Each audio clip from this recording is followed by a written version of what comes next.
Deixa eu me recordar qual livro. Acredito que foi um livro chamado Famílias Fortes, Igrejas Fortes. Vários pastores reunidos num livro só, e o autor principal é o Wayne Grudem, um pastor norte-americano. Ele falou ali que quando o casal aplica a si mesmo a doutrina do pecado, quase todos os problemas estão resolvidos. Oi? Subir para onde, macho? Já está aqui, ó. Aqui? E eu achei isso extraordinário. Se o indivíduo aplica a ele mesmo a doutrina do pecado, quase todos os seus problemas estão resolvidos. Na prática, como que vai acontecer? Falando de casamento. Quando nós temos um conflito na relação, e você crê na Bíblia, e você crê que a Bíblia não está opinando nem sugerindo, mas a Bíblia é um decreto, a Bíblia é a comunicação do Criador com a criatura, você aceita o que está lá. E o que está lá é que o casal primitivo, os nossos pais primitivos, Adão e Eva, desobedeceram, se rebelaram contra o Criador e deu origem ao que eu chamei ontem de potestade do pecado. A natureza, não só humana, mas toda a natureza criada, ela é fraturada por causa dessa rebelião. E tudo que é disfuncional passa a existir depois do pecado do casal. Aí, quando nós somos imaturos na fé, nós perguntamos: se é assim, o que eu tenho a ver com o pecado do casal? Não, é que você não pode existir antes deles. Eles são o protótipo da criação humana. Isso é tão espetacular que Paulo, em 1 Coríntios 15, vai chamar Adão de Adão, alma vivente, e Jesus de último Adão. Então, só dois protótipos para definir o que é o ser humano: Adão e Jesus. A alma vivente, que transfere para nós a sua herança, e o espírito vivificante, que nos reconecta com o Criador do universo. Então, toda origem do que é mal, toda origem do que não funciona, procede do pecado original. Falei hoje no almoço, repetindo um entendimento de Martyn Lloyd-Jones, um grande pastor ali do século XX. Ele era médico, calvinista também, e os calvinistas geralmente não acreditam na atualidade dos dons, cura, profecia e por aí vai. E ele tem uma fala espetacular, mesmo sendo um calvinista: nem toda enfermidade é espiritual, mas toda enfermidade é espiritual. Isso é extraordinário. O que ele quer dizer?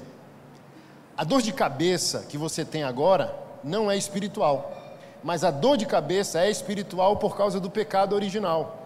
Sem o pecado original não existiria a dor de cabeça, ok? Se a dor de cabeça agora fosse espiritual, um dipirona teria poder de expulsar um demônio? Então, nem toda enfermidade agora é espiritual, nem todo problema agora é espiritual, mas é espiritual por causa da origem do problema. Então, o problema do casal hoje pode não ser um problema do casal, pode ser um problema do pecado, da natureza do pecado. E quando se faz essa reflexão, sou eu que estou brigando? Ou a natureza aflorada de Adão e Eva quer dominar a natureza refeita em Cristo Jesus? E a segunda reflexão, quando você aplica a doutrina do pecado a si mesmo, é você ter a maturidade de se perguntar se você pecou primeiro que o cônjuge. Porque, como eu disse ontem, principalmente as mulheres, o feminismo inocentou as mulheres não são responsáveis por absolutamente nada.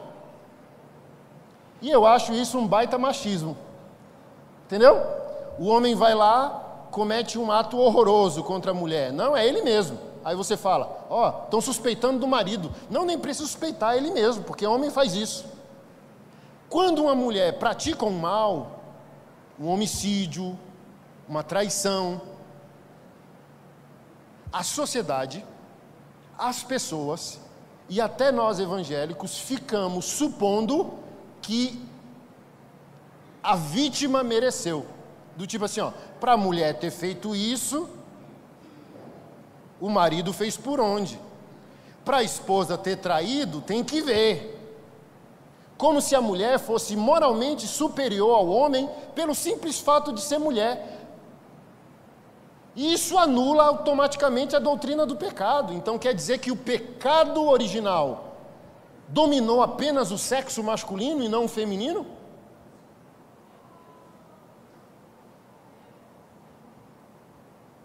Que mulheres são uma classe angelical, tipo serafim, querubim, mulheres. Não, a mulher também é má, a mulher também está caída, a mulher também é pecadora, a mulher também está destituída da graça de Deus.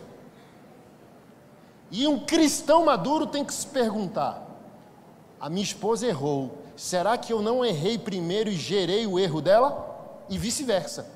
Se as pessoas tivessem esse raciocínio no casamento, os problemas do casamento seriam mais facilmente resolvidos.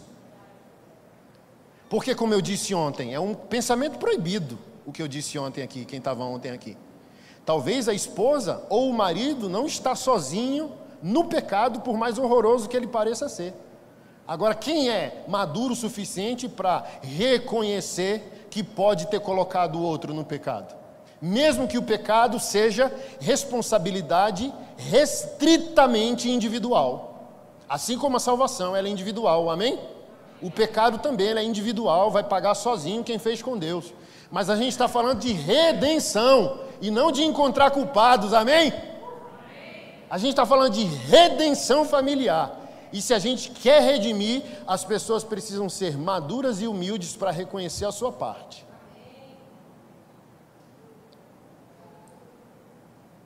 Se fosse o título condenação familiar, ficaria mais fácil. Num estalo de dedo a gente encontraria os culpados. Mas a gente está falando de redenção. Por isso que o Evangelho, para mim, ele é espetacular, ele é maravilhoso. Mesmo que a igreja nos decepcione, pessoas nos decepcionam, não tem como sair de Cristo. O Evangelho é espetacular. O nosso Cristo é glorioso. A Bíblia vai dizer que Jesus é justo juiz, ao mesmo tempo que essa mesma Bíblia vai dizer que Jesus é um advogado junto ao Pai. Vê se a gente aguenta um trem desse, como diz o mineiro. Jesus, na mesma pessoa, é o nosso juiz que vai nos sentenciar e é o nosso advogado que vai nos defender. O que isso quer dizer, pastor Anderson, principalmente no assunto casamento? O Senhor vai te punir, te julgar, te condenar, ok? Mas antes disso, Ele mesmo sai da tribuna do juiz para vir como advogado, para falar com Ele mesmo como juiz o contexto no qual você cometeu um pecado. Isso é espetacular. É o exemplo que eu dei ontem do rei Davi. Deus puniu ele, o profeta narrou a sentença, sim ou não? 2 Samuel capítulo 11, 12, 13 até o 16, onde a sentença de Deus por meio do profeta, a espada nunca mais vai sair da tua casa e o meu juízo virá da tua parentela. Da mesma janela que o rei Davi cobiçou Betseba, o seu filho Absalão montou uma tenda e desonrou o pai se relacionando com as esposas do pai.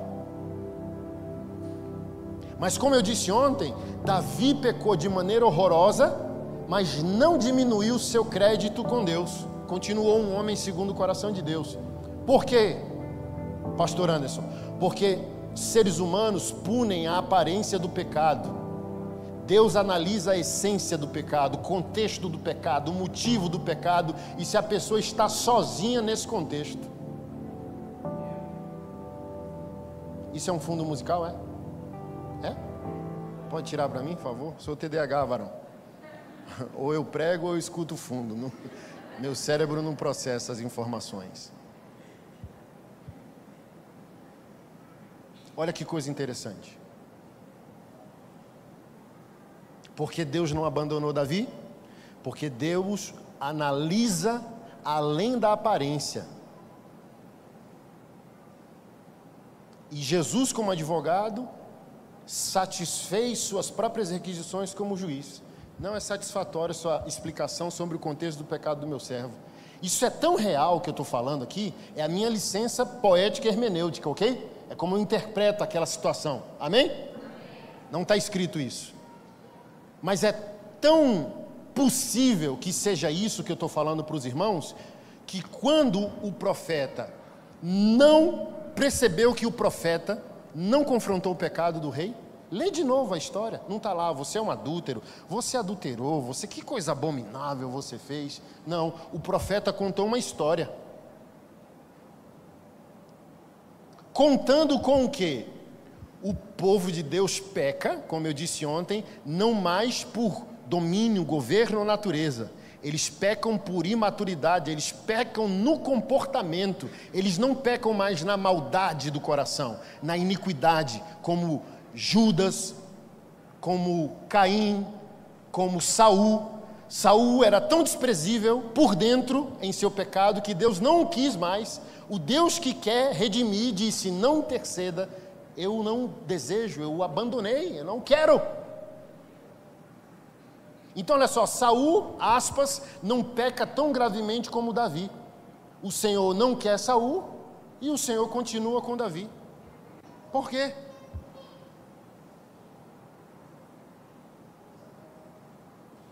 O profeta só contou uma história de injustiça, ativou a ira do rei, aí Deus vibra, porque essa é a natureza de quem nasceu de novo, não se alegra com a injustiça. 1 Coríntios 13, lembra? O amor não se alegra com a injustiça. O rei disse: isso é injusto, esse homem agiu sem misericórdia. Aí Deus, aí o profeta, aê, virou o espelho, és tu esse homem injusto. Ele correu, fez igual muito evangélico, mandou um manto. Já viu a unção do helicóptero? Nébias, Túbia. Tem crente que dá uma rajada de línguas para esconder uma safadeza, misturando o profano com o sagrado. Não, o homem de Deus disse: não tem para onde escapar, fui eu. Olha o que o profeta disse: tu não irás morrer.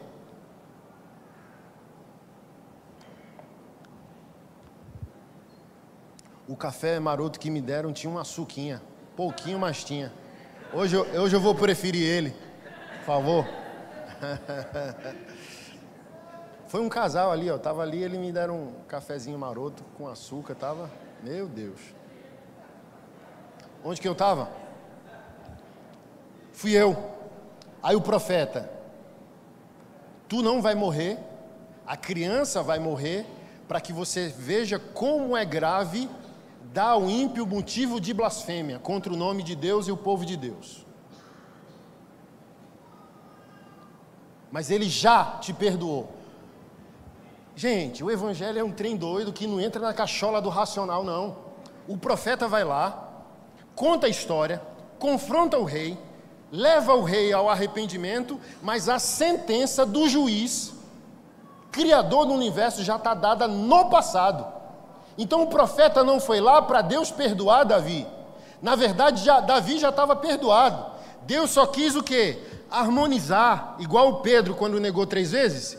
Jesus tem aquela conversa com ele na praia e extrai de Pedro 3 declarações que o amam. É como se o Senhor precisasse disso para reequilibrar seu servo. É como a história de Abraão e Isaac. O que Deus faz com o menino morto? Então você acha mesmo que Deus queria pôr seu servo à prova para ver se ele era capaz de matar o menino? Não, Deus queria o coração do seu servo. Quando Deus pede Isaac, na verdade Deus queria era Abraão, livre de idolatria. E o filho dele era um ídolo.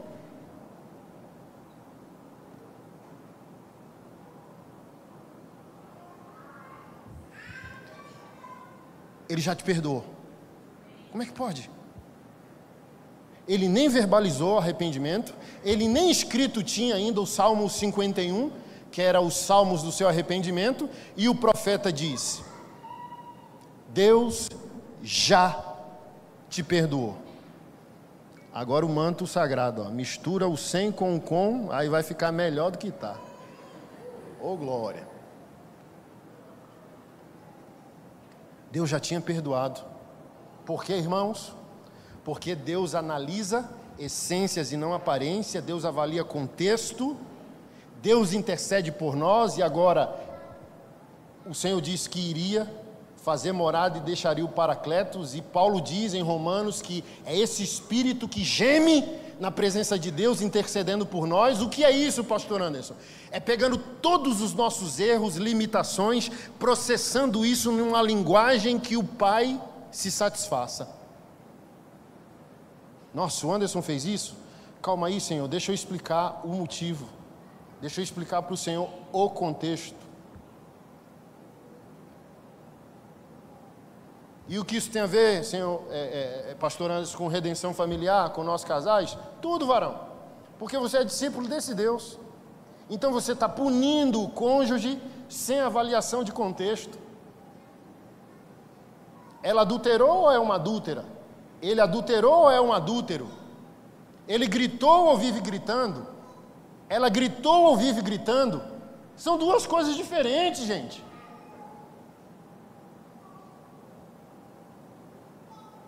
E eu não gosto muito quando a igreja religiosamente quer forçar as pessoas na relação sem amadurecer essas pessoas. Falei hoje no almoço, a igreja se escandaliza com o divórcio, assim como os pastores chamam de santidade uma lista de proibição que fizeram os santos de Deus seguirem, mas não ensinaram a lista do que somos. Aí a sociedade conhece o crente por aquilo que o crente não faz, e não conhece o crente por aquilo que o crente é, o crente faz e o crente vive. Então a gente não consegue, nem nós conseguimos definir para a sociedade o que nós fazemos, o que nós vivemos, quais são os nossos valores, qual é a nossa jornada, mas nós sabemos o que não fazer. Isso é horroroso. O que é um evangélico? Aquele que não fuma, não bebe, não. Vocês vivem de quê? O que vocês fazem?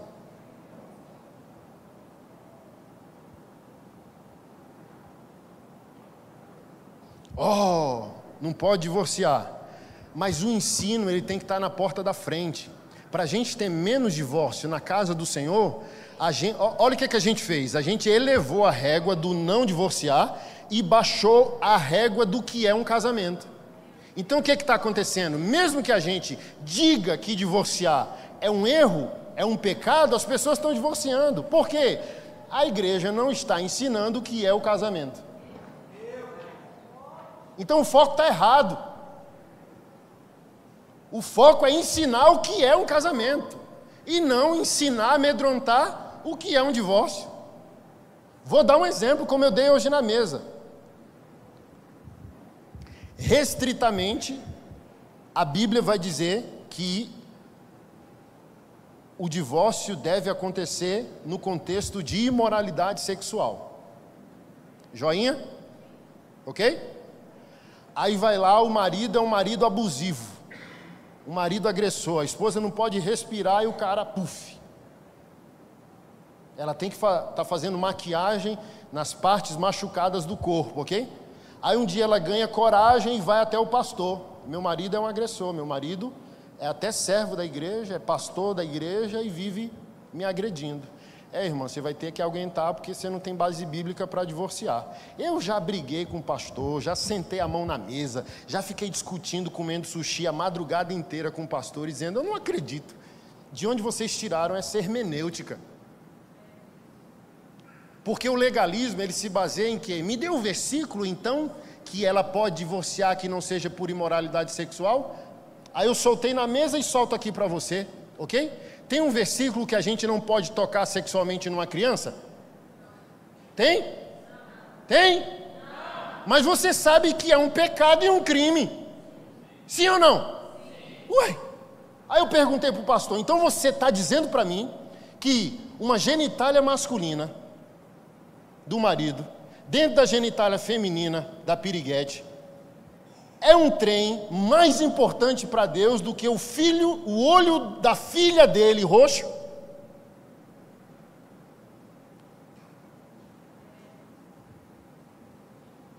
Ô irmã, você está com o olho roxo, mas ele não te traiu, você não pode divorciar não, tá? Eu não estou entendendo mais nada. E também só há uma hipótese, porque a gente não está achando o texto, ok? É porque o Evangelho propõe, sabe o quê, varão? Novo nascimento. Aí eu acho que o teu pai, criador do universo, está contando que aquele que diz que é filho dele, nasceu de novo. E alguém que nasceu de novo nunca vai tocar numa mulher dessa maneira. Mesmo que a mulher o enlouqueça, o provoque, ele dá o divórcio e não toca nela. Ele sai para a rua gritando, mas não toca nela. É igual José. A mulher ali despida, dizendo, eu quero você. E o servo de Deus sai correndo, pelado, com a roupa rasgada. A mulher irritada atrás, dizendo, abusador, abusador. Olha só, fosse hoje, matavam um servo de Deus a pedrada e o coitado não fez nada.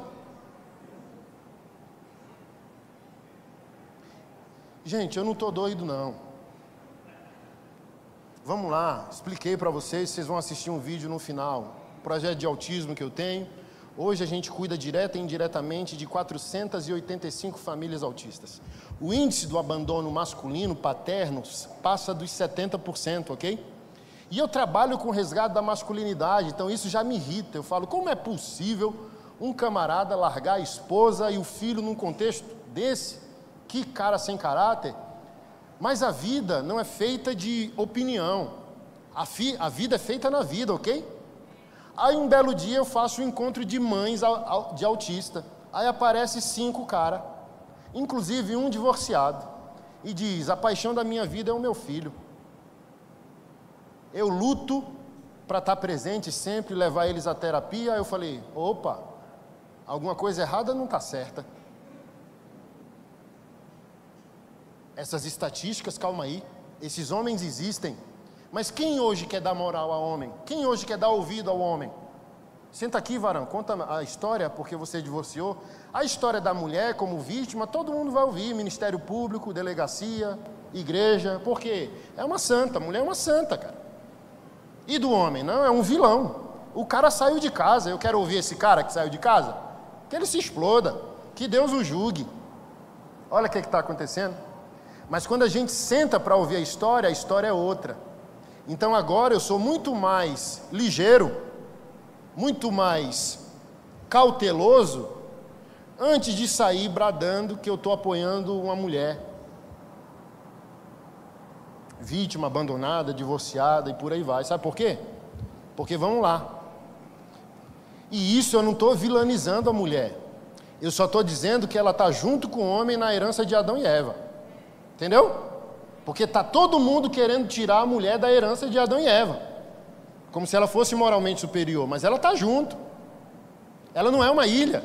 Ela faz parte da construção da sociedade, da igreja, da vida, das relações e por aí vai. Uma mulher em contexto normal, vou colocar assim, ela já tem, de repente, um super apego ao filho. Ok? Aí o filho vem especial. Essa mulher que já tem automaticamente um apego afetivo com o filho, talvez agora o apego vai se tornar excessivo, super protetivo. Essa mulher vai viver nessa entrega radical emocional ao filho. Ela vai ficar negando o diagnóstico, principalmente se for crente. Não, estou orando, eu rejeito isso aí, meu filho não sei o que lá, bababá, bababá, eu declaro, eu não sei o que. Então ela entra num universo paralelo, por causa do diagnóstico. Nessa entrega radical, em negar o diagnóstico, se dedicar ao filho, ela bloqueia o feminino, ela bloqueia a feminilidade. Aí ela não é mais esposa, ela é só mãe. Está aqui? E o marido tem necessidades e fome. Você está aqui? Aí agora essa mulher, por causa da pressão de um filho com necessidade especial, ela vai entrar, irmão, numa avalanche emocional. E aquilo que ela conseguia elogiar, no marido, agora não consegue mais. Pelo contrário, agora ela está atacando, diminuindo. Você é um droga, seu salário não dá para nada, olha o menino, seu salário não está dando nem para pagar as terapias. E dependente, se ela não for cristã, aí ela vai para um ataque carnal mesmo. Aí talvez não está na estatística lá, porque o mundo hoje é feminista. Importa a estatística que favoreça a mulher e não que confronte a mulher. Não está lá. Olha, 78% dos maridos saem de casa quando o filho é especial. Mas não está lá o motivo. Porque não importa. Ela é um vilão mesmo. O homem é um vilão, o masculino é um vilão. Mas talvez esse homem saiu, sabe por quê? Porque é um homem bom. Porque ama essa mulher e verdadeiramente ama essa criança. Mas ele diz assim, essa entrega da minha esposa e essa ingratidão violenta que ela está praticando contra mim, pode acabar muito mal. E eu vou sair, porque se eu ficar, eu posso ser tentado a tocar nela. E tocando nela, Maria da Penha, e nem Deus vai conseguir me proteger. Por isso que é válido eu estar ensinando aqui vocês nessa noite. O outro está no erro, ok? Mas avalia qual o percentual que você empurrou o outro para aquele lugar. Eu estou sendo processado em Brasília por causa disso. Promotoras feministas se juntaram para me processar pelo seguinte raciocínio. Toda a sociedade está treinada para fazer a fotografia de um homem quando toca uma mulher. Um ato horroroso e injustificável. Eu falei isso, injustificável. Mas ninguém está treinado e não importa o ano de conflito desse casal e a agressão verbal dessa mulher que cria um ambiente que enlouqueceu o homem ao ponto dele ter esse comportamento horroroso, grotesco, reprovável, pecaminoso e criminoso. Mas não importa o histórico. Mas para nós, povo da cruz, importa sim, porque também é pecado.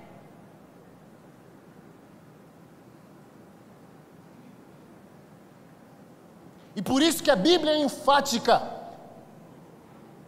Uma mulher que trata seu marido com honra é a coroa do seu marido. Mas uma mulher que é desprezível para o seu marido é como um câncer em seus ossos. Está na Bíblia. Está na Bíblia, Provérbios 31, e se você não sabia, mesmo que Salomão seja o autor da maioria dos capítulos, ele não é o autor do capítulo 31. O autor do capítulo 31 é o rei Lemuel, replicando o ensino da mãe dele. E antes do rei Lemuel falar sobre as virtudes da mulher virtuosa, ensinado pela sua mãe, ele introduz o capítulo nos conselhos mais poderosos que a mãe dele deu. E sabe qual foi? Meu filho, não entregue suas forças à mulher. E nem entregue sua força à mulher que destrói reis. Uma mulher está dizendo que a mulher sem propósito, sem redenção, sem Cristo, ainda vivendo em Adão e Eva na natureza pecaminosa, por si só, ela destrói o homem. E para piorar, existe uma escala de mulher desviada que destrói propósitos. O destruir rei ali é destruir propósito.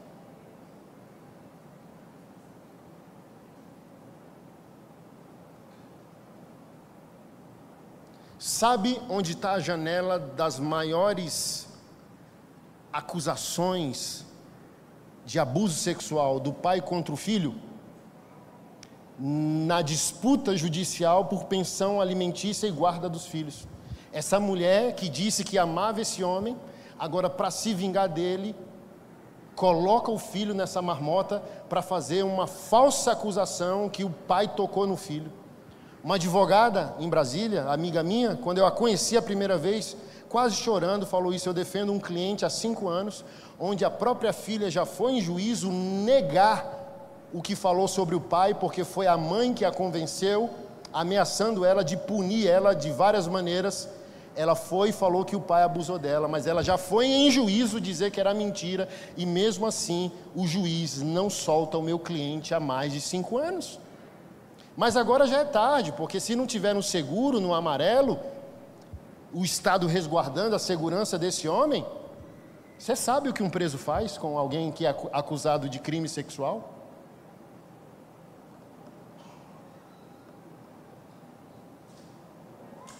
Irmã, não estava na rota não, tá? Mas eu já vou entregar tudo sobre você. Não brinque com a sua natureza feminina adâmica, não. Ela é tão perversa quanto a do homem. Eu vou narrar aqui algumas histórias. Toda mulher na Bíblia que não se converteu de fato, não nasceu de novo,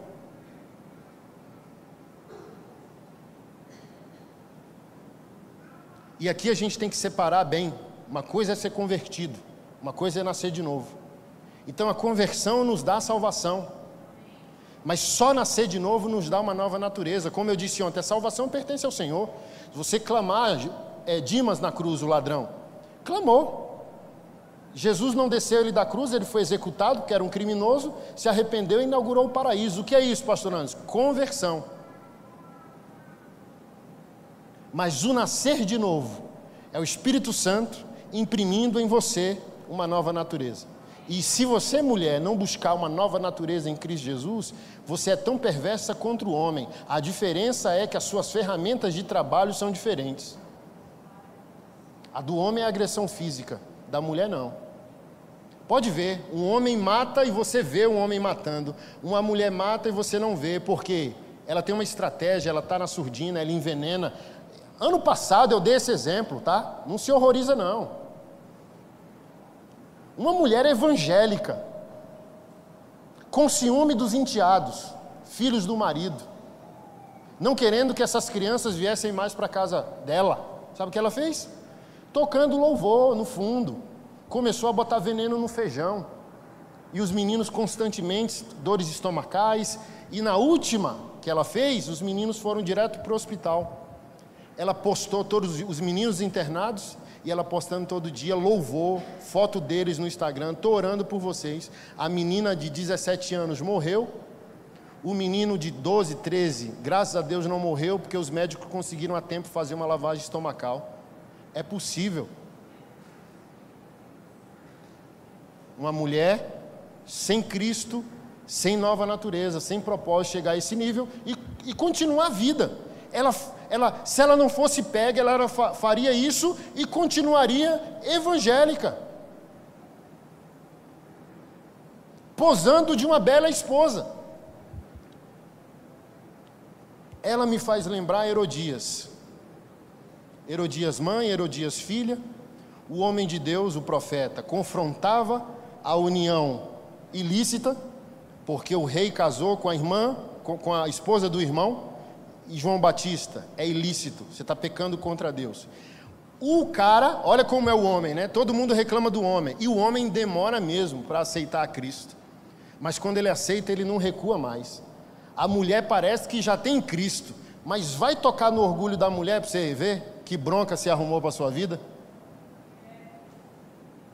O cara se bate, ele está errado, ele baixa a cabeça. A mulher está errada e você confronta ela, ela quer dar um pulo em você. O cara demora para vir para um culto na igreja, culto de homens na igreja, vai lá, tem churrasco. O cara vem e não está nem aí, se está limpo, se não está, se tem decoração, se não está. O que é importante para ele? A companhia de quem está lá, o churrasco e talvez a palavra que vai ser ministrada. A mulher que diz que está pronta, ela vem para um culto, aí julga a roupa da irmã, o batom da irmã, o cabelo da irmã. Paz do Senhor, varoa. Aí ela na cabeça dela, que bicha horrorosa, ela acha que essa maquiagem ficou boa. Homem não tem isso. Homem nunca vai fazer isso. Chega uma amiga para a amiga e diz, o que você achou da minha maquiagem? Tá lindo. Aí sai tipo, meu Deus, ela não tem noção não, ela não está percebendo. Um homem não. Você chega, e aí brother, como é que eu tô? Horroroso, viado. Vai mudar essa roupa aí, você é louco, mano. Parecendo o Silvio Santos, pô.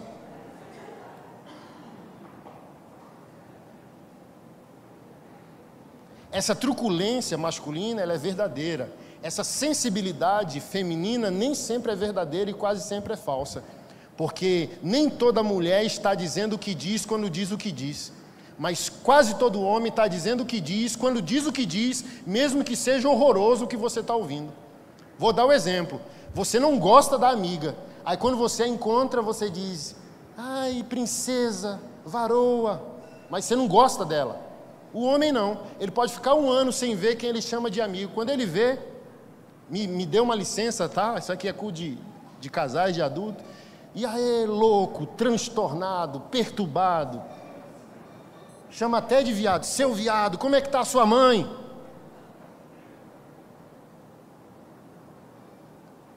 É uma verdade, grotesca, mas é. Então o homem nunca vai disfarçar quem ele é. Por isso que quando o homem peca, a mulher descobre muito fácil. Mas quando uma mulher peca, não se descobre fácil e talvez nunca se descubra. E eu tenho.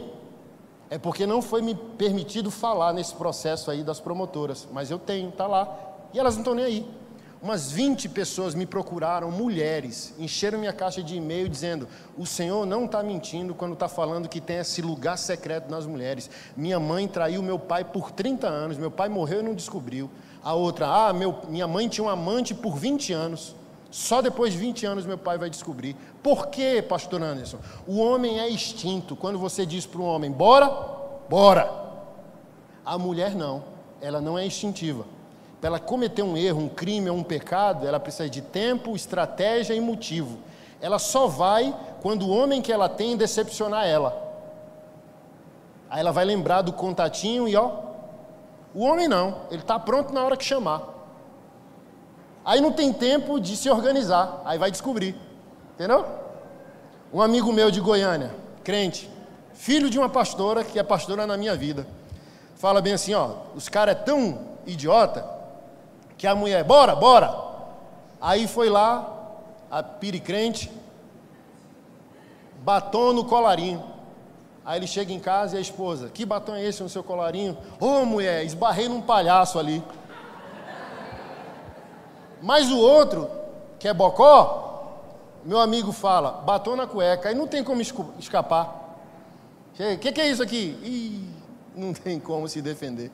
Então o homem é burro. Mulher é inteligente, mulher é sabedoria, por isso que ela é adjuntora. Mulher está intelectualmente, espiritualmente superior ao homem.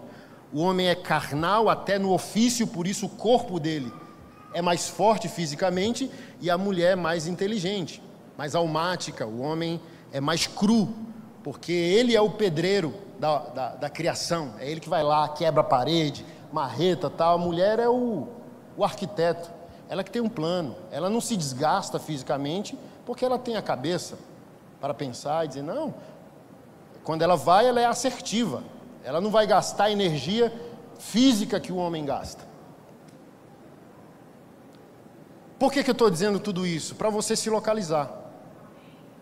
Porque até então a minha esposa está errada, até então meu marido está errado. Eu estou falando tudo isso para você conseguir se perceber. E ser humilde para reconhecer. Ela está só no pecado dela? Ele está só no pecado dele ou eu estou cooperando? Mas voltando às mulheres bíblicas. O rei ouvia o confronto do profeta. A mulher não. Aí está escrito assim: ela encheu o coração de ódio e buscava motivo para matar João Batista.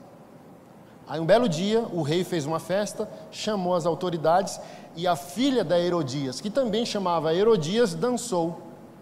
E foi uma dança do ventre, talvez, tão hipnotizante, que o rei ficou embasbacado. Aí ele chegou e se comprometeu, falou bem assim: olha, pode pedir o que você quiser, até metade do meu reino, se você pedir eu te darei. Irmã, olha para mim. Que mulher em sã consciência quer vingança se o rei disse, metade do reino pode ser seu? É como se chegasse hoje uma autoridade e falou, metade do Goiás é seu. Mas a mulher sem propósito, ela não quer a prosperidade, ela quer vingança. Olha que absurdo. O rei disse, peça até metade do meu reino. Aí a menina, Herodias filha, chegou para Herodias mãe e falou, o rei falou que eu posso pedir o que quiser, e ele vai me dar até metade do reino. A mãe disse, a gente quer a cabeça de João Batista numa bandeja. Irmã, o que você vai fazer com a cabeça numa bandeja? Olha que coisa horrorosa, imagina. A cabeça de um cadáver numa bandeja. Você queria um trem desse? Eu não queria. Eu falaria assim, ó, me dá metade do reino que eu vou sofrer em Dubai, depois eu penso, contrato um pistoleiro, ele faz a obra. Mas primeiro eu pegava a grana, né? Primeiro, não. A mulher quis vingança. Então olha só, o que é capaz uma mulher quando não quer viver o propósito? Sara, vamos longe não vou falar hoje de Jezabel, que é prego batido e ponta virada, não vou falar de Eva também, prego batido e ponta virada, vamos falar de Sara. Deus chega para Abraão, 75 anos de idade, e diz, te darei um filho, e por meio dele te darei uma descendência incontável, como a areia do mar e as estrelas dos céus. Aí o homem, limitado, pedreiro, aqui eu não estou diminuindo, tá? Pedreiro é algo top, mas é só o arquiteto que tem um plano. O pedreiro fala, não, deixa comigo. Aí no final da obra, a parede que devia ser reta faz uma barriga. Então precisa da inteligência do engenheiro, do arquiteto, ok? Aí o camarada com a cabeça de pedreiro ouve a promessa e diz, Deus falou, está falado, mas eu não estou vendo como vai acontecer. Mas ele segue a vida confiando que esse Deus não pode mentir. Aí ele chega para a mulher e diz, olha, Deus disse que tu vai ficar grávida e por meio desse filho ele vai me dar uma descendência incontável. A mulher, que é mais emocional que o homem, eu não estou vendo isso acontecer. Aí fica remoendo. A inteligência dela vasculhou todas as hipóteses e não achou caminho para o milagre. Aí ela teve a ideia carnal de ajudar o Deus espiritual a fabricar um milagre. Vê se o Criador do universo precisa de ajuda para fabricar um milagre. Precisa? Aí a esposa chega para o marido evangélico e diz, eu tive uma ideia para que a promessa de Deus se cumpra. Aí o marido evangélico diz, qual é? Você vai transar com a nossa empregada doméstica, eu já alinhei com ela, quando ela engravidar, ela vai dar o filho para nós, eu vou ser a mãe e Deus vai cumprir a promessa. Irmão, o marido tem que estar escorrendo um óleo da unção, assim, ó, da cabeça dele, porque a maioria vai dizer, olha, nunca passou pela minha cabeça uma ideia dessa, mas já que a minha esposa quer ajudar a Deus, amém. Eu vou fazer esse esforço. Ó só, pastores. Aí vai lá, por ordem da esposa, o marido transa com a escrava, uma funcionária do lar. Olha quem é a mulher quando não quer o peso da palavra e do propósito de Deus sobre os ombros, tá? Agar era o quê? Menina de interior, recatada, tímida, que não tinha coragem de olhar para o lado. Ficou grávida. Aí aquela menina,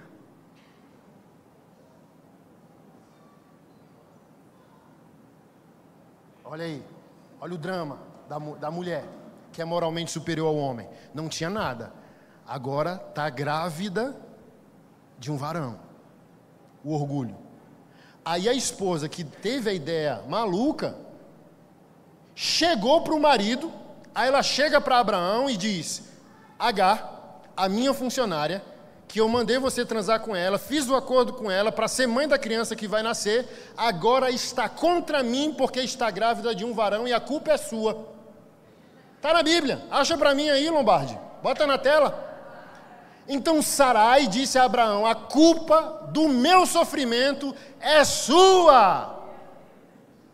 Coloquei a minha serva nos seus braços e agora que se vê grávida, ela me olha com desprezo. Que o Senhor julgue entre mim e ti. Aí o homem é assim, ó, igual John Travolta, aquele meme da carteira, abre. Abraão, o que está acontecendo? A ideia foi sua. Cuidado contigo, irmã. Tu não é tão pura quanto tu pensa. Tu não é tão santa como tu pensa, porque as tuas ancestrais estão na Bíblia para revelarem também o que é a natureza feminina. Antes, como eu disse ontem, de culpar o marido que tem, avalia que tipo de esposa tu és. Assim como também é válido, antes de punir a esposa que tu tem, avalia que tipo de homem tu és. Quando a gente faz isso aqui, ó, percebeu? Um dedo para o outro, um para Deus, 3 para nós. Se avalia, varão. Se avalia, varoa.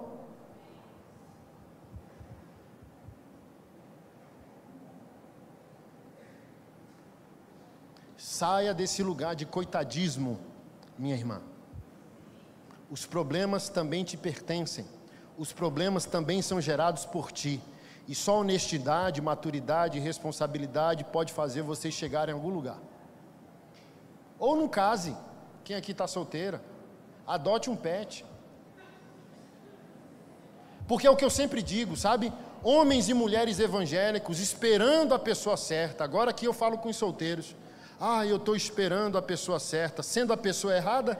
Aí se Deus tem a pessoa certa, você vai estragar a vida da pessoa quando você chegar na vida dela. Fique só, compre um cachorro, seja mãe de gato, tá tudo bem, tá salva, vai ser crente, vire a véia dos gatos e ok.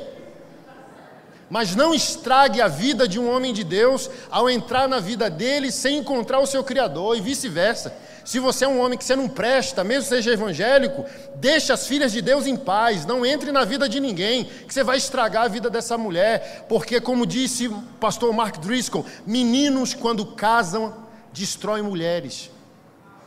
Case não, varão, você não presta, você não está livre sozinho, ela não vai te libertar, porque casamento não é evangelismo. Se nem Jesus te salvou, imagine uma esposa, não coloque esse fardo nas costas de uma mulher. Se você diz evangélico e Jesus não resolveu a sua vida, não coloque esse fardo sobre as costas de uma mulher. Eu sempre dou esse testemunho, né? O pastor daquele movimento Escolhi Esperar, quem lembra desse movimento? Movimento da década passada de pureza sexual na juventude evangélica. Escolhi esperar. Aí todo mundo ficava sozinho, orando, aleluia, esperando o varão iluminado, a varoa iluminada. Aí o movimento acabou. E eu sou colega do pastor que liderava o movimento, pastor Nelson, do Espírito Santo. Ele ficou meio coach de casais. Eu falei, varão, estou sabendo sua malandragem.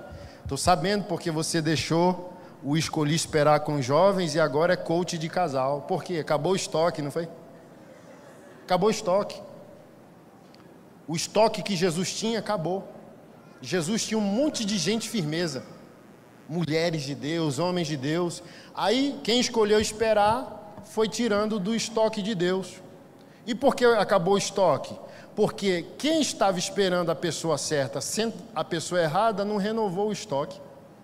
Aqui que está o drama. Não espere a pessoa certa se você não é a pessoa certa. Não espere a pessoa certa se você é a pessoa errada.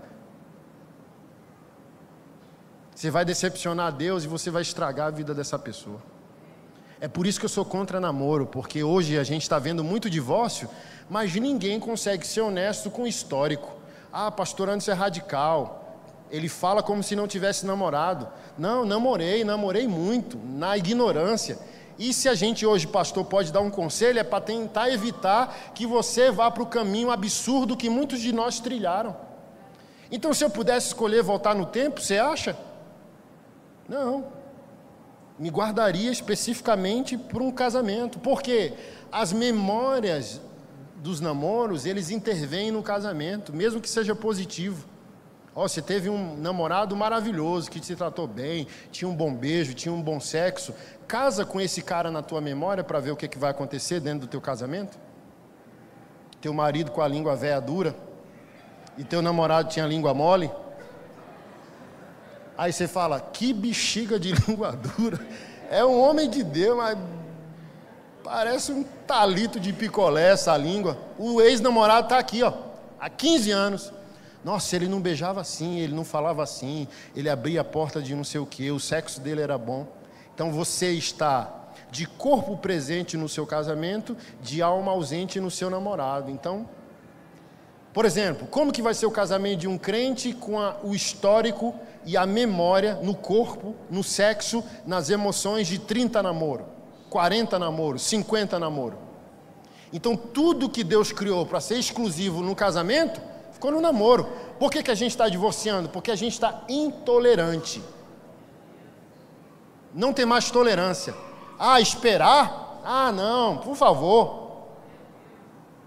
O namoro levou tudo de bom que a gente tinha.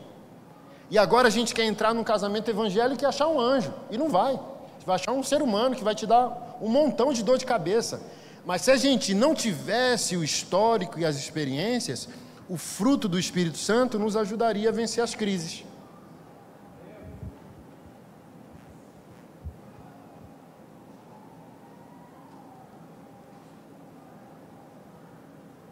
Feita a introdução, Romanos 5,12. Eu deixei esfriar meu café. E esfriou. Irmã, traz aquele maroto lá com açúcar, por favor. Não vou deixar esfriar dessa vez. Obrigado, pastor. Voltando ao início da introdução, doutrina do pecado, Romanos 5,12. Quando Adão pecou, o pecado entrou no mundo e com ele a morte, que se estendeu a todos, porque todos pecaram.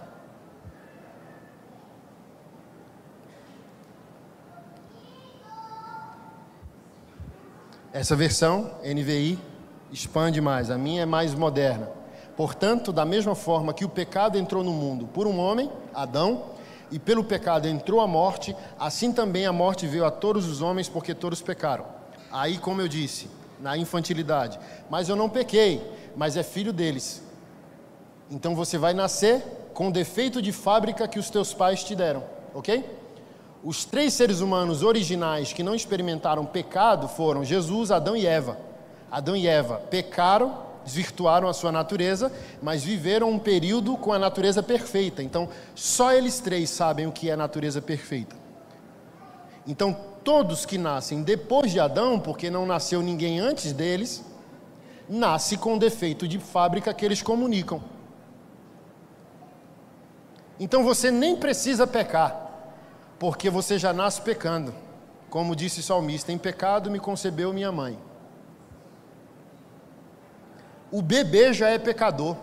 Pastor Anderson, misericórdia da natureza adâmica pecaminosa. O camarada está lá, chorando 3 da manhã, com a mãe, com a olheira desse tamanho, o bico do peito já sangrando, ela chorando. Quando o menino chora, ela começa a chorar, porque ela vai lembrar da dor, a impossibilidade de amamentar, o leite petrificando no seio dela, ela precisa de massagem, água quente, compressa, e o pecadorzinho lá. E Freud, o pai da psicanálise, diz o seguinte, e ele criou uma polêmica na época dele, porque ele define a infância na fase anal, oral e fálica. E nessa, ele defende a teoria que faz sentido que a relação de amamentação da mãe com o bebê, para o bebê, é uma relação sexual. Ele definiu assim. E por que foi uma polêmica? Porque a gente pensa sexo de maneira impura. Mas para ele, como psicanalista, ele não estava falando de sexo, atividade sexual. Ele estava falando de sexo, fome fisiológica. A criança, ao mamar no seio da mãe, está tendo em seu organismo, em sua fisiologia, a sensação de prazer e relaxamento que um adulto encontra no sexo. Você está aqui? Então, o pecadorzinho, quando chora 10 vezes, só 2 é fome e 8 é prazer. O que é isso, pastor Nandes? Adão e Eva no bexiguento já. Como que você define a maldade na criança nos primeiros anos? Já é maldade. Ele não tem a razão para a conversão, mas ele já tem a natureza do pecado, por isso você encontra criança perversa. 2 anos afogando o gato, 3 anos botando o coelho dentro da geladeira. Minha esposa conta essa história, que ela matou inúmeros coelhos congelados dentro do freezer da avó. O que é isso? Adão e Eva. Então, dito tudo isso, a gente precisa ser honesto com o quê? Eu não estou sozinho em meu pecado. O pecado original está intervindo na minha natureza e no meu comportamento. Por isso Cristo foi para a cruz, para me redimir e me dar uma nova natureza. Agora nós temos o dilema da maturidade. Qual o dilema da maturidade? Adão e a nova criação coabitam no mesmo coração. Por isso que você não pode se escandalizar. Meu Deus, eu não sou crente, por que eu fiz isso? Porque a nova criação não destrói imediatamente a velha natureza, eles vão coabitar. Até porque se nascer de novo fosse virar um anjo, não precisava santificar. Mas a Bíblia diz que você precisa santificar, ok? Por que você precisa santificar? Porque o novo Anderson está habitando no mesmo lugar que o velho Anderson. Eu gostei de uma analogia que um pastor fez. 2 cachorros, Rottweiler, Pitbull, Doberman, escolha quem você gostar. Brabão, perigosão. Velha natureza e nova natureza. 2 Doberman morando na mesma pessoa. Todo dia você acorda e você diz assim, para quem eu vou dar o bife? Quem eu vou alimentar? Nova natureza ou velha natureza? E eu fui treinado por um pastor honesto, porque eu gosto disso, tá? Eu não gosto de pastor sempre aleluiado.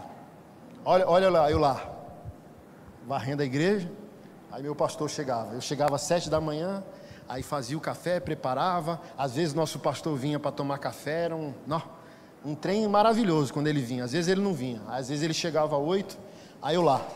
Aí ele entrava, aleluia, coçava o bigode. Aí um dia... Pastor é top, né? E aí, Anderson, já pensou em desistir hoje? Aí eu falei, vou mostrar para o meu pastor que é isso, pastor? Está repreendido, firme na rocha. Falou, então você está melhor que eu, porque eu estou pensando em desistir todo dia. Aí eu, igual o Chaves, né? Mas ali vai dando lição de quê? Maturidade. Porque quem é menino quer se sentir super crente toda hora. E quem é maduro é crente, mesmo não sentindo que está tão crente naquele momento. Mas um belo dia, meu pastor mandou uma do púlpito, que eu pensei em levantar, ir embora e sair da igreja. Aí o Espírito Santo dizendo, deixa de ser panaca, isso aí que é o evangelho. Sabe o que o meu pastor fez? Chegou no púlpito e disse, irmãos, como que você está? Pensou em desistir hoje? E os irmãos, está amarrado. Ele falou, eu acordo todo dia me sentindo o pior dos ateus. Quando eu acordo, não é o Espírito Santo que fica do meu lado, é o próprio demônio dizendo, como que você vai voltar para essa rotina desse povo ingrato, desse povo que não funciona? Olha o que Deus fez com a sua vida. Você não pode fazer nada, você não pode nem olhar para uma mulher na academia, é isso que você quer da sua vida? E ele falou que senta na cama e fica ouvindo o diabo. Pregando para nós, ó. E eu assim, ó. Não, eu não quero esse pastor para mim não, está muito fraco, quero um pastor forte, entendeu? O que eu faço, irmão? Aí ele começa, salmodiando, cantar. Aí eu começo a louvar o Senhor, eu começo a dançar sem música, igual um idiota, e repetir o que a Bíblia diz, o justo viverá pela fé. Eu não vivo pelo que eu sinto, eu me sinto toda manhã um ateu. Eu me sinto toda manhã como se o meu Deus não existisse. E eu escuto o diabo por meia hora. E depois levanto para dançar para Deus meia hora e dizer, eu vou levantar e vou fazer o meu trabalho nesse dia, mesmo sentindo que Deus não está comigo. Aí depois que você começa, a unção pega junto e o sentimento passa. Mas ele não contou só isso não. Sabe o que ele contou? Que chegou na porta da igreja, 8 da manhã, para subir para o escritório e foi para a lanchonete do lado para comer um pão de queijo e tomar um café. Mas quando ele sentou, ele pediu uma carteira de cigarro e uma cerveja gelada. E eu assim, ó, igual você está agora. Não, eu vou embora dessa igreja, eu não aceito um trem desse. Mas por isso, né, se a gente ouvir um trem pela metade, a gente vai dizer que Jesus é ladrão. Vá lá em tal lugar, vai ter um jumento amarrado, desamarra e traz para mim. Se eu parar aí, eu digo, Jesus roubou o cara. Mas não, continua, diz, quando o dono perguntar o que está acontecendo, você diz que eu estou pegando emprestado, depois devolvo. Então você tem que ouvir a história toda, amém? Aí o meu pastor falou que pediu a carteira de cigarro, a cerveja e o café, ficou tomando café, sentou na mesa, pegou a carteira de cigarro e a garrafa de cerveja e começou a conversar. Que é bíblico, né? O salmista falou com a alma dele: ó minha alma, porque estás abatida dentro de mim, lembra? Aí meu pastor, ó que resenha, irmão. Ei, Hollywood, como eu estou com saudade de você. Hoje minha garganta está seca, querendo dar uma tragada em ti. Ei, Brahma, geladinha, como você descia redondo, como você me fazia bem. 15 anos ele bêbado na moto levava a esposa dele para a igreja. E essa mulher orando, dizendo: ele será um homem de Deus, eu declaro, ele vai ser um homem de Deus. Aí hoje quando você elogia meu pastor, ele diz: vai lá dar um presente para minha mulher, que ela que é a responsável. Eu estou com saudade de vocês dois. Eu estou num dia mau e eu queria só dar uma bitoca no você e dar um gole em você. Mas o justo viverá pela fé. Eu só queria desabafar. Aí chamou o cara: pode guardar a cerveja e o cigarro. Eu nunca esqueci essa lição.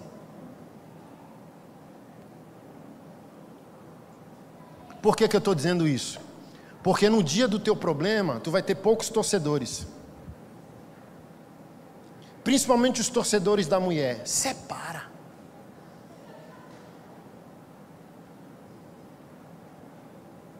E você tem que falar com a crise, você tem que falar com o problema, você tem que falar o que a palavra fala, você tem que falar o que Deus fala, você tem que crer o que Deus crê, você tem que ver o que Deus está vendo, você tem que ver além das circunstâncias, você tem que ir além das aparências.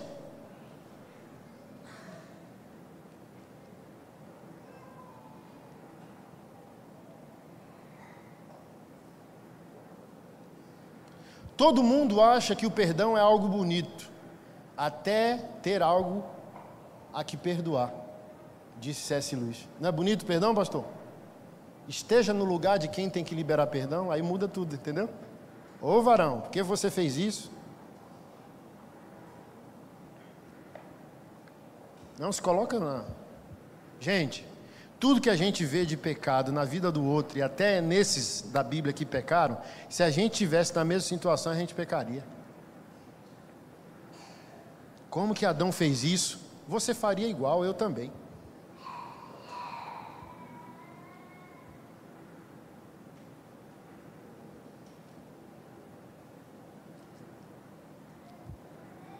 Então a natureza do pecado é algo extremamente importante. Dever de casa é vocês lerem o livro de Romanos inteiro. Porque é o livro mais importante da Bíblia, porque é a organização doutrinária que o apóstolo Paulo fez do Antigo e do Novo Testamento para igualar a desgraça de todos. Por isso que ele diz: todos pecaram, porque o livro de Romanos é uma tentativa do apóstolo Paulo, como judeu, humilhar o judeu para incluir o gentio. Porque o judeu religioso se achava superior. Então Paulo iguala dizendo: vocês são igualmente mendigos do mesmo pão. Vocês são desgraçados por igual. E se vocês querem redenção para o casamento de vocês, para a família de vocês, vocês precisam entender: a gente é desgraçado igual. Só fazemos diferente.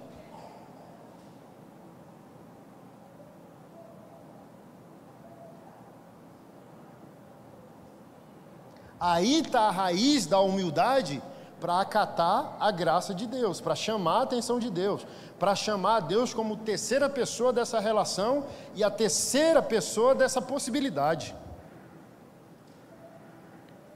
Mas ninguém quer levar em conta a doutrina do pecado. Está todo mundo querendo: ó Deus, resolve o meu marido, resolve minha esposa, posso usar você? Não. Então a gente está orando para que o casamento seja melhor, mas a gente quer que um anjo faça nosso trabalho, ou um belo dia uma luz entre pela janela da casa e ilumine nosso cônjuge. Mas toda oração Deus responde, amém? Mas toda oração é concretizada com um corpo. E o corpo que Deus tem mais perto do problema que você pediu uma solução é o seu. Ô Jesus, a criança está com fome ali. Aí Deus, é sério que você está orando? Compra marmita, desgramado. Ó, minha esposa é um problema. Amém, eu vou resolver. Posso usar você? Não. Ó, meu marido é um problema. Posso usar você? Não. Então, todo dia, a esposa tem uma oportunidade de encontrar o coração do marido. Como? Recebendo ele como uma cachorra que eu falei ontem. Mas as irmãs já ficam com a cara desse tamanho, porque o feminismo está aí para dizer que colocações como a minha são estúpidas. Mas assim, ó, vamos fazer o seguinte: tu é crente e é feminista, fica com o feminismo e a gente se encontra daqui a 10 anos, e a mulher piedosa que acatar a palavra, fica com a palavra e a gente se encontra daqui a 10 anos e vai medir o resultado. Porque esse mesmo pastor que eu narrei aqui, recebeu uma esposa 15 anos atrás de polícia. Porque, vamos lá, tá? Eu não ia entrar nisso não. Mas pelas manifestações tem irmã aqui flertando com o feminismo. Então vamos lá. Se o feminismo é a solução da mulher e resolver os problemas da mulher, que é isso que a sociedade está vendendo, amém? Por que o adultério não acabou no país e nem no mundo? Se o feminismo colocou a mulher num lugar moralmente superior aos homens, com quem os maridos continuam traindo as esposas? Se a base do feminismo é sororidade, você apoia outra mulher, mulheres continuam destruindo a saúde familiar, espiritual, emocional, econômica de outras mulheres. Então o feminismo é um lixo tão igual ao machismo. Por que não resolveu? Se o feminismo tivesse resolvendo as mulheres, colocando elas num lugar moralmente superior, o adultério estava acabando. Mas os homens continuam imorais no nosso país, continuam traidores, perversos, adúlteros, obstinados, e eles não estão transando com alienígenas, estão transando com outras mulheres. Ou seja, se o machismo é um câncer, o tal do feminismo é um band-aid, e o que cura câncer é a possibilidade de cirurgia e quimioterapia, e só o evangelho pode fazer isso. Se o problema do casal começou no jardim, só o criador desse casal tem respostas que possa solucioná-los, e não uma ideologia.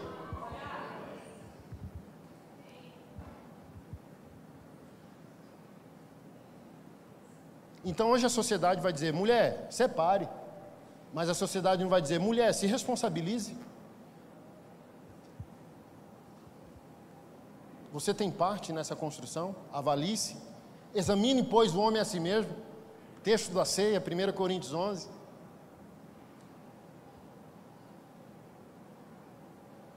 O que eu estava falando antes do feminismo? Me ajuda aí. Hã? Oi? Pastor? Ai, meu Deus.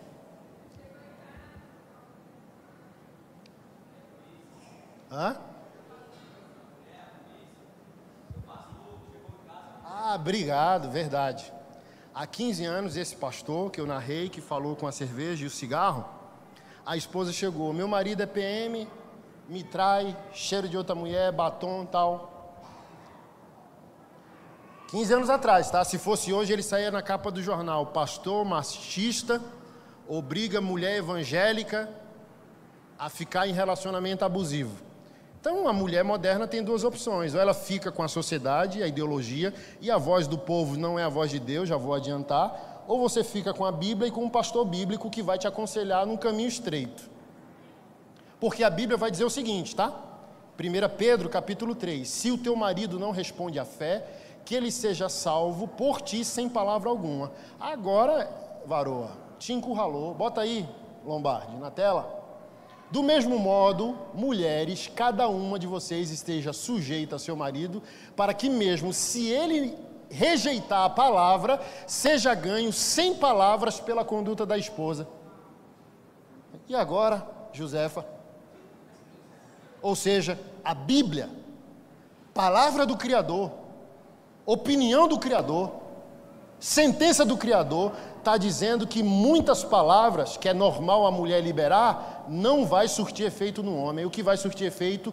Silêncio cristocêntrico, silêncio em Deus. Não é silêncio para ele, não é silêncio para o problema, não é silêncio para a truculência, é silêncio para o Criador. Quando você entrega-se ao Criador, você entregou para o Criador o seu problema. E se o seu problema é o seu marido, o Criador vai dar um boxe na fuça dele. Que briga Jesus perdeu? Então a mulher está confiando na palavra dela e não está confiando na palavra do Criador. Se eu xingar ele, vai dar bom. Não vai aumentar o câncer. Se eu der uma panelada, pelo menos eu me desestresso. Não, só fica com a palavra. Aí foi o que o meu pastor fez. Seguinte, irmã. Como que você está recebendo ele quando chega em casa, às 2, 3 da madrugada? Tiro, porrada e bomba. Panelada, xingamento, voadora e o que eu posso. Então a gente vai fazer o seguinte. Ele gosta de comer o quê? Faz uma lista aí do que ele gosta de comer.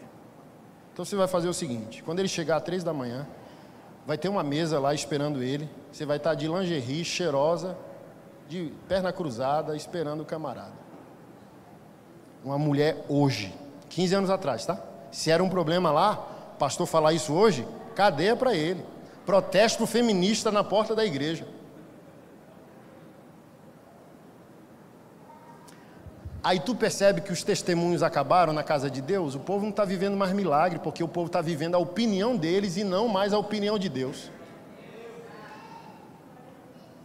Pastor, é isso, irmã. Você pode ficar com a opinião da capa da Marie Claire. Eu fico com a palavra de Deus.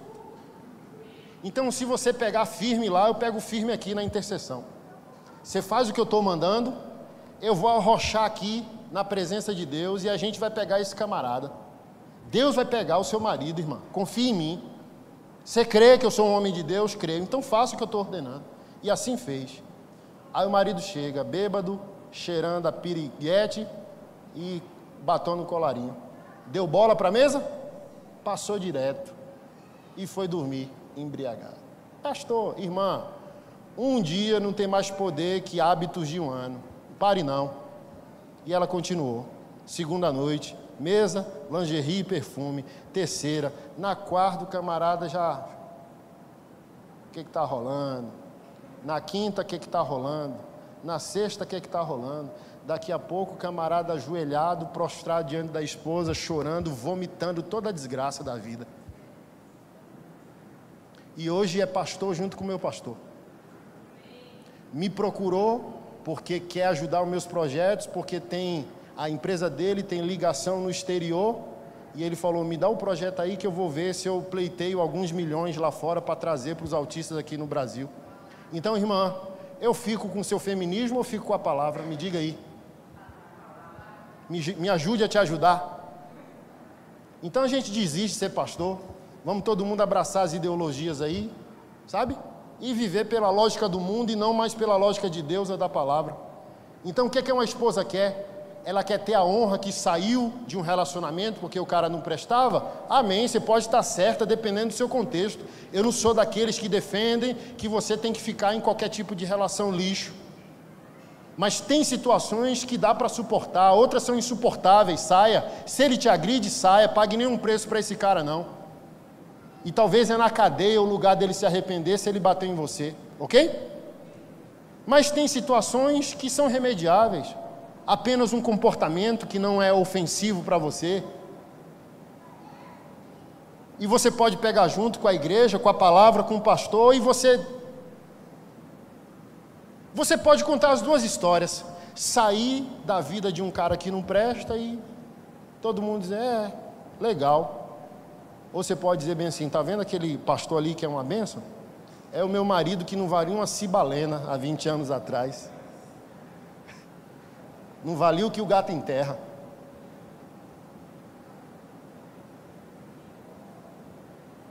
E você vê meu pastor hoje, uma igreja linda, 3.000 membros, sabe? Todo domingo lá, bonitão, sabe? Barba branca, vai envelhecendo, vai ficando bonito, carrão, cheiroso e tal. Aí você vê todo mundo, nossa, que pastor bênção. Aí você fala, ninguém, mas no caso dele sim, todo mundo honra e reconhece que ele só pode ser pastor hoje porque teve a esposa certa.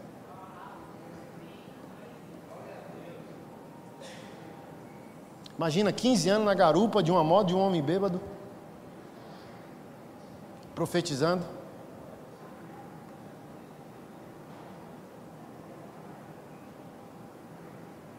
Então cada um de nós sabe o que a gente aguenta. Se acha que aguenta, pega junto com Deus. Por quê? Não tem coração tão duro assim que não possa ser influenciado pela vida de alguém que ama a Deus. Se você ama a Deus, você está dormindo na mesma cama de alguém que você pode influenciar. E você está dizendo para mim que a culpa é só dele. Como que alguém do coração duro, dormindo do lado de alguém de coração mole, adorador, cristocêntrico, amigo do Criador, essa pessoa não consegue derramar um pouco em cima do outro?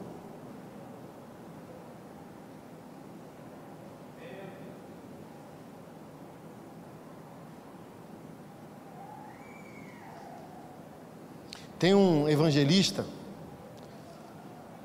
do século XX chamado Smith Wigglesworth, encanador, bruto, pedreiro, ignorante, convertido aos 51 anos de idade. Ressuscitou 21 mortos. É bronca? É um trem bom ou não é? Bom, né? Ô rapaz, ter no seu histórico contábil celestial que você ressuscitou 21 pessoas, é chegar lá com uma moralzinha, né? Uma dizer, ó, tem um botão aqui para botar aqui no sua coroa de glória. A esposa converteu, cara bruto, mulher de Deus, mulher excelente. Aí chegou a um dado momento que ele falou, você não vai para a igreja não, esse negócio muito igreja, vai não. Aí ela bateu o pé, olhou no olho do camarada e falou, aqui é o meu limite para com você. Eu cuido de ti? Cuida. Cuido dos filhos? Cuida. Cuido da casa? Cuido. Pode falar uma vírgula da minha conduta como esposa? Não. Então eu não lhe devo satisfação quando o assunto é o meu Deus. Eu vou para a igreja. E foi. Quando voltou, o camarada tinha trancado a casa. 23, ó, errei por 2. Ressuscitou 23 pessoas. Datena botou na tela aí, ó. Quando ela voltou, o cara tinha trancado a casa. Mas qual que é a bronca? Não era o Brasil. E nevava nesse país. O cara era tão desgraçado, tão endemoniado, que não sensibilizou e deixou a esposa dormir no frio da neve. Tem que ser um sobrinho do diabo, não tem? Que assim, ó, qualquer um com coração, sabe? 2 minutos você fala, tá repreendido que eu vou fazer um trem desse. Ia lá, né? Não, o camarada deixou a esposa dormir no frio. Quando acordou 6 da manhã, abriu a porta e saiu chutando ela. Sai da minha frente. Aí ela acordou, meu bem, bom dia, não vá ainda para o trabalho, eu preciso fazer o seu café e o seu almoço, sua marmita. Pegou pela mão, levou para dentro de casa, sentou ele na mesa, fez o café, ovo com bacon, era Estados Unidos eu acho, botou lá o café, enquanto fazia o almoço, fez a marmita e entregou para ele. E ele assim, ó, perplexo, o olho arregalado igual um gato assombrado. Pegou a marmita. Quando ele abriu a porta para sair, buf, caiu em prantos. Porque a palavra diz, o Espírito de Deus convencerá o homem do pecado, da justiça e do juízo. Não é o seu xingamento, não é a sua dor, não é o seu feminismo, nem a sua panelada. É o Espírito Santo. Ele voltou em prantos para dentro de casa e falou, quem é você, mulher? Eu te desprezo. E por que tu me trata assim? Aí sabe o que ela disse para ele? Cada um dá do que tem.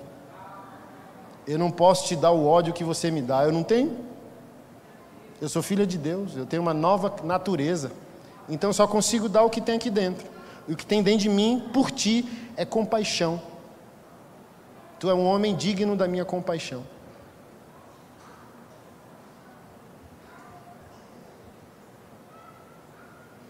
Porque um cara alcoólatra não está lá sozinho, por mais que a gente despreze o vício, né? Tem algum motivo, né? A esposa dizendo, tenho compaixão de ti.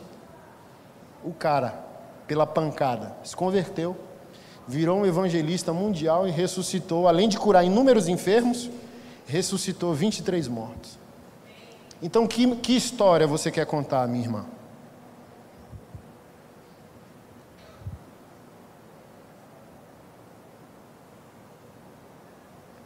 Eu não ia falar com as irmãs hoje, né? Mas foi. Eu queria falar lá em Gênesis, igual comecei, né? Abre lá Gênesis 1. E veio para... Eu não sou o dono da igreja, né? O dono da igreja é ele.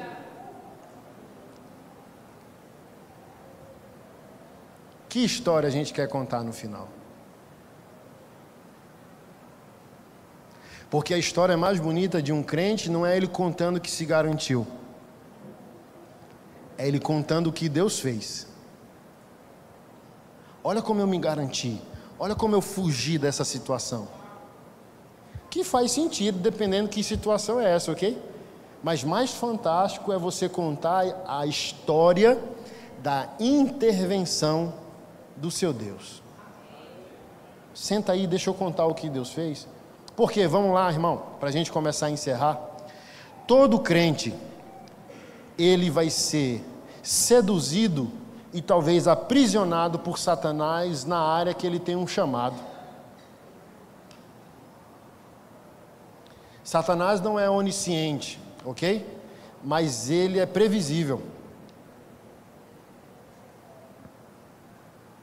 Quando ele vê a graça de Deus rodeando alguém, e um potencial que uma pessoa tem naturalmente nela, ele começa a distorcer a possibilidade que aquela pessoa ouça o chamado do Criador. Vou dar um exemplo: os artistas. As pessoas acham que eu incentivo as pessoas o pastor incentiva as pessoas a ouvir qualquer tipo de música. Não, é porque eu entendi o que eu vou ensinar para você. O artista foi destruído como artista. Meus heróis morreram de overdose, um deles cantou, porque Satanás percebe o potencial, porque aquilo é um chamado espiritual, é um chamado lá de Efésios. E levou cativo ao cativeiro, deu dom aos homens. Mas eles praticaram o chamado de maneira reversa. Renato Russo foi um pastor. Porque para você juntar a multidão, é dom de Deus. Aquilo é um pastoreio, dá desgraça, mas é um pastoreio. Então Satanás percebe isso. Na arte, principalmente na música, existe o fenômeno da morte dos 27 anos. Quem já ouviu falar disso aí? Levanta a mão para... Ô glória! Tem uns 5 aqui que gostam do trem. Então se já ouviu, já sabe quem morreu aos 27. Um monte. Na minha opinião, tá? É Satanás dizendo bem assim, ó. Passa o cerol antes que escute o Criador. Está sensível demais para o meu gosto. Porque o artista começa a entrar num luto. Por isso ele entra na droga e no autoextermínio. Porque ele começa a entrar num luto sensível de não ver sentido no mundo. Tanta injustiça, pobreza, nada muda. Aí ele começa a intoxicar com a sensibilidade profética que ele tem.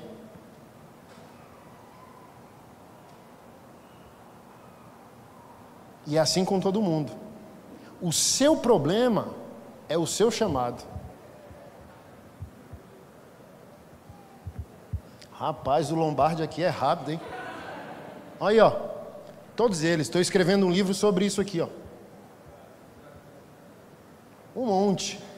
Botou alguns aí, mas um monte aos 27. Então, sei lá, seu marido com mulher. Quando e se ele se entregar ao Senhor, pastor de casais, certeza. O outro é dificuldade com dinheiro. Compra, não paga, consegue ser um gênio, com dinheiro, ideias mirabolantes, é um cara com a unção nessa área financeira, de ensinar a libertar o povo de Deus. Porque tem os dons do ministério, mas Paulo também fala na galeria dos dons de socorros. Então, por exemplo, tem gente que não tem chamado para o altar, mas tem uma facilidade tremenda em fazer dinheiro. O que é isso? Chamado. Porque a obra de Deus precisa ser financiada. Se só tem gente para fazer a obra, quem sustenta a obra? Mas se tem gente só trabalhando no secular, quem faz a obra em tempo integral? Então, está vendo que é uma equipe? O pastor é pastor na casa de Deus e o empresário é pastor na empresa dele. É a mesma lógica, porque você, empresário, é um pastor. Seus funcionários são suas ovelhas, seus clientes, suas ovelhas, seus fornecedores, suas ovelhas. É a mesma lógica. Então, olha só. Por que eu estou dizendo tudo isso? Nunca mais olhe para o seu problema, ou o problema de vocês, sem a possibilidade, Satanás está zangado com a possibilidade de um chamado, porque ele vai querer arrebentar, muito mais violentamente, fraturar alguém que tem um chamado, porque cada divórcio é a morte de um propósito. Quando acontece um divórcio, um propósito morre.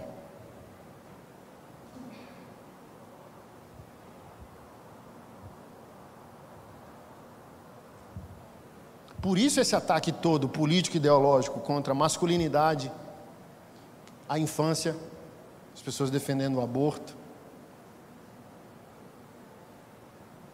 Uma explosão de possibilidade de identidade de gênero que é uma loucura.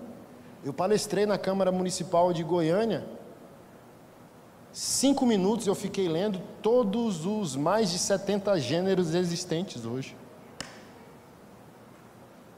E o que é isso, pastor Anderson? Uma confusão para impedir o casal de se encontrar, porque o casal encontrado, consciente do chamado e consciente em Deus, é a coisa mais perigosa que o Criador fez. E Deus uniu homem e mulher e os abençoou. Pronto, Deus gerou uma dinamite que o diabo odeia. Porque o diabo entende, uma família ajustada, igrejas vão nascer, projetos vão nascer, missionários serão enviados, pastores serão enviados, acaba logo com isso. Destrói eles na base. Vou terminar com a história que eu sempre narro de Jonathan Edwards.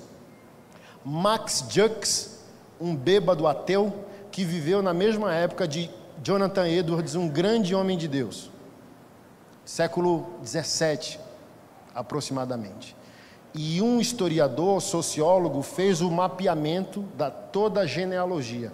O que aconteceu a partir de Jonathan Edwards, o que aconteceu a partir de Max Jukes. É surpreendente. Esse bêbado ateu, junto com a sua esposa, tiveram por volta de 540 e poucos descendentes.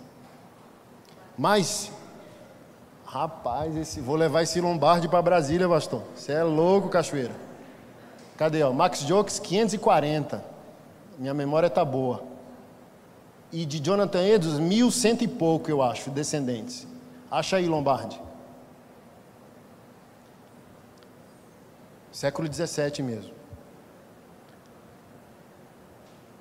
Mais de 20 homicidas, mais de 100 prostitutas.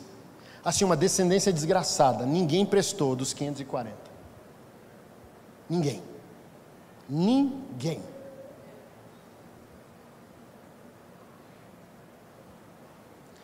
De Jonathan Edwards, dos 1.100 e poucos descendentes, nenhum se perdeu. Mais de 200 pastores, mais de 150 missionários, 3 senadores nos Estados Unidos, um vice-presidente nos Estados Unidos, escritores, poetas, pessoas de grande influência na sociedade. Então, o diabo odeia ou não odeia seu casamento? Então, a sua crise não é crise sozinha. Além do pecado de Adão e Eva, tem o tal do chifrudo perturbando a vida de vocês, para que o propósito de vocês morra no divórcio. E não acha que eu estou imune, não. Eu estou na fila junto com qualquer outro evangélico. Tem dias que você acorda e você diz, eu não quero ser crente não, esse casamento não faz sentido, eu quero enfiar o pé na jaca. Quem não tem? Quem não enche o saco? Eu estou com a mesma mulher há 17 anos.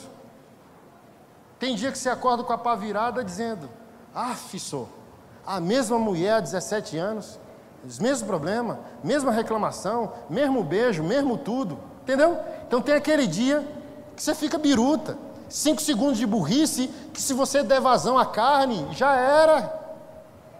Mas o que freia você? Temor do Senhor, propósito em Deus, consequência nos filhos, pensando a médio e longo prazo, não como o rei Ezequias.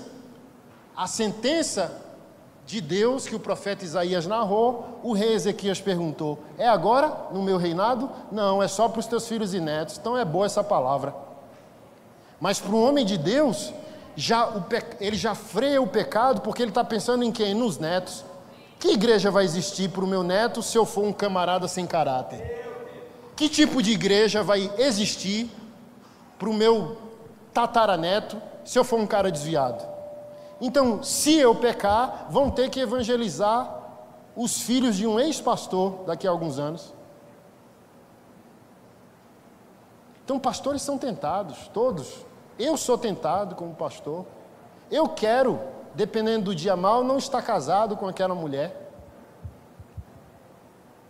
Passa inúmeros absurdos na minha cabeça. Passa inúmeros absurdos quando você vê uma mulher que te atrai. O que você faz, pastor Anderson? Vou para o outro lado. Baixa o boné. Fecha os olhos. Faça alguma coisa, mas se eu me entregar àquele momento, já era.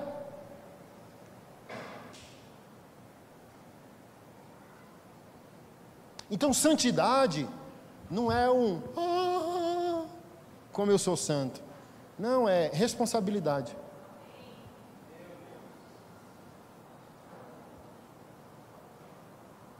Santidade não é um acúmulo de força, poder transformador. Santidade é uma responsabilidade quando você vê a aparência do mal e você pensa nas consequências. Mesmo sentindo o desejo de não ser santo aquele dia, você decide ser porque você pensa no que vai acontecer se você se entregar àquele sentimento pecaminoso. Porque essa falsa santidade não permite que nem nós pastores sejamos humanos. Por exemplo, a gente conversa com quem? Os nossos problemas conjugais e que nós temos tentações. Ninguém. Os crentes que não são santos se vendem como impecáveis e não respeitam suas vulnerabilidades. E amanhã, rasgando, a gente pode chegar a um denominador comum que a maioria dos nossos problemas como um evangélico, sabe o que é? Chuta. Sexo. Mal feito ou não feito. Você vê uma mulher com a cara emburrada na igreja, ela tem um homem que não sabe fazer o trem. Então o pastor tem que reunir esses homens, no canto, por isso que não pode trazer amanhã, que eu vou falar da unção da manga. Os pastores têm que ensinar os trem para os caras, porque se a igreja não ensina, o padrão do mundo de sexualidade se torna o padrão da igreja. O que é? Pornografia. Aí o pastor tem que ser bem didático, para não ser baixo, com o ensino, varão, senta aí na mesa, e a partir de hoje eu não permito que homem nenhum nessa igreja coma manga. Porque é contra a natureza da manga.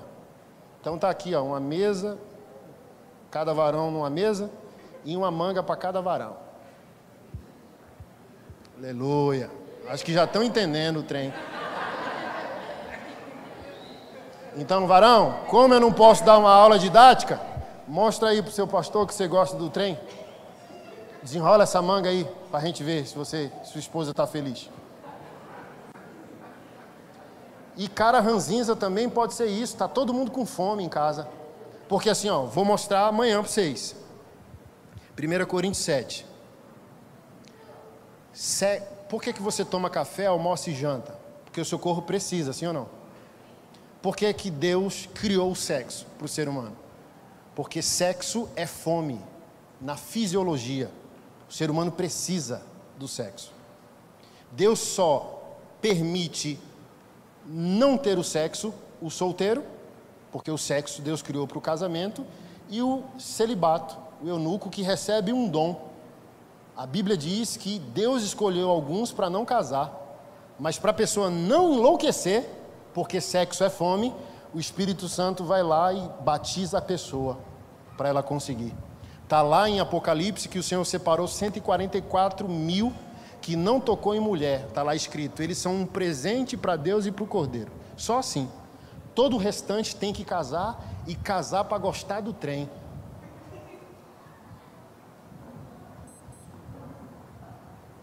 Porque vai estar lá, ó, já vou dando spoiler. Mulher, o corpo não é mais seu, ele pertence ao seu marido.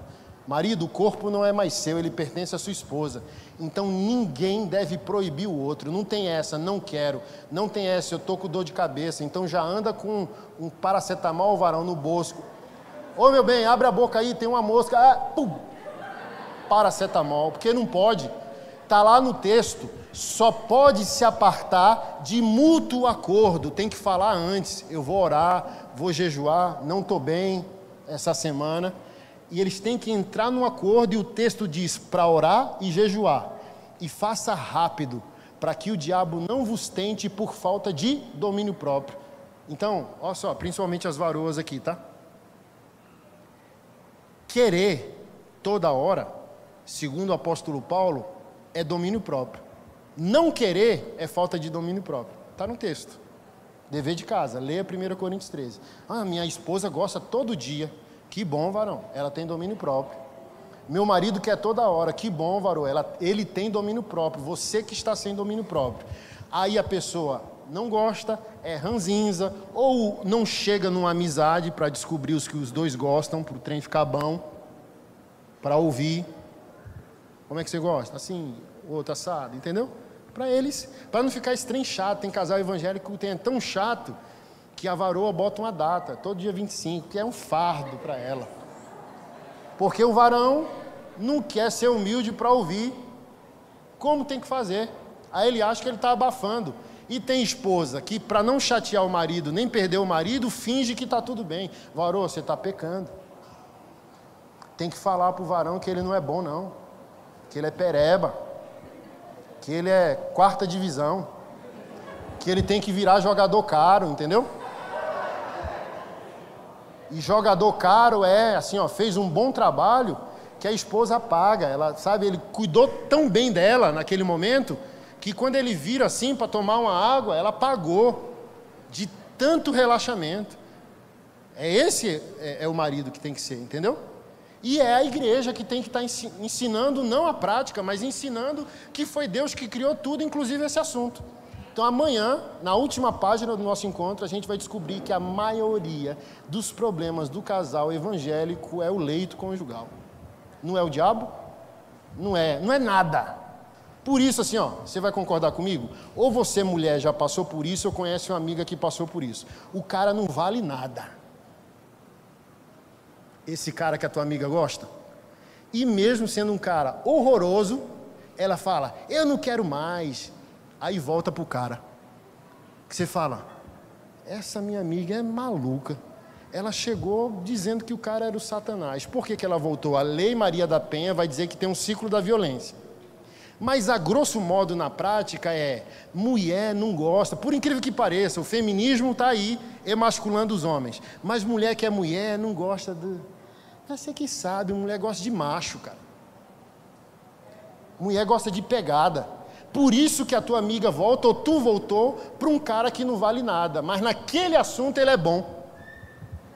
Aí você fala, que desgraçada. Aí, assim, ó, você fica com raiva, primeira semana, primeiro mês. Você, que desgraçado.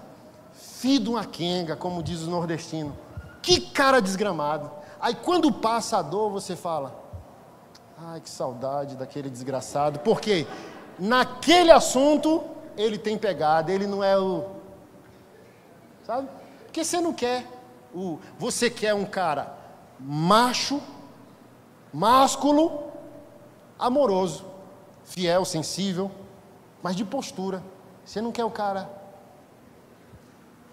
filho de mãe, filho de vó, sabe? Que tudo é mamãe, sabe? Foi criado com a avó, bebia aquele quick rosinha. Você conversa com as mulheres, mesmo que está esse desastre todo, machismo, feminismo, você conversa com as mulheres, cava, elas falam, não, eu gosto de homem mesmo. Gosto de macho, gosto de pegada, gosto do cara que sabe o que está fazendo, para onde está me levando, mas qual é a diferença? Geralmente, esse cara não é um bom cara. Então, o problema é o quê?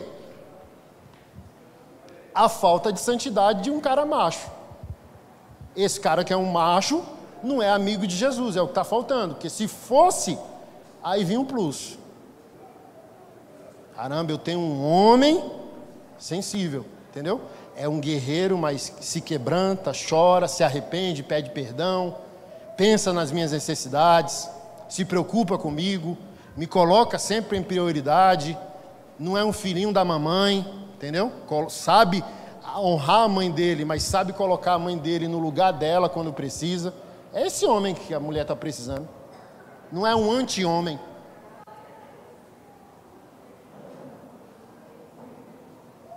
Por quê, Varô? Há de concordar comigo, né? O esquerdomacho está aí, dizendo às feministas, sai, esquerdomacho, entendeu? É o cara que finge ser sensível com camisa do Che Guevara, barba grande, mas no final ele quer o que todo cara idiota quer, só transar e correr.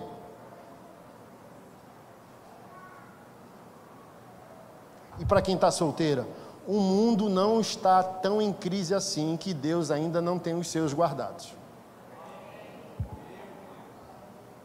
Mas eu sou da linha de John Maxwell. O coração de uma mulher precisa estar tão guardado no Criador que para o homem encontrar essa mulher, primeiro ele tem que encontrar o Criador dela. Porque quando as pessoas contra-atacam dizendo que eu sou radical no namoro, eu pergunto, você é test drive? Tu é filha do Criador, o Criador criou você para test drive? Igual compra um carro, posso dar uma volta?